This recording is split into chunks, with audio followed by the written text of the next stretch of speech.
రవణమ్మ ఎందుకే రవణమ్మ పెళ్ళెందుకే రవణమ్మ తాను దురసందు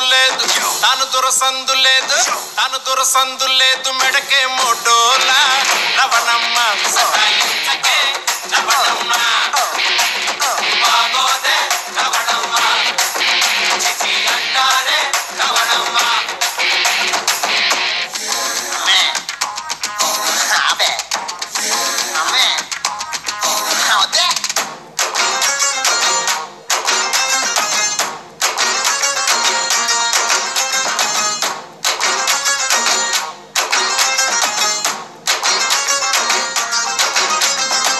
చికెను ముక్కలేదు చిల్డు బీరు చుక్కలేదు గర్ల్ ఫ్రెండ్ లేదు కాల్చనీకి కింగు లేదు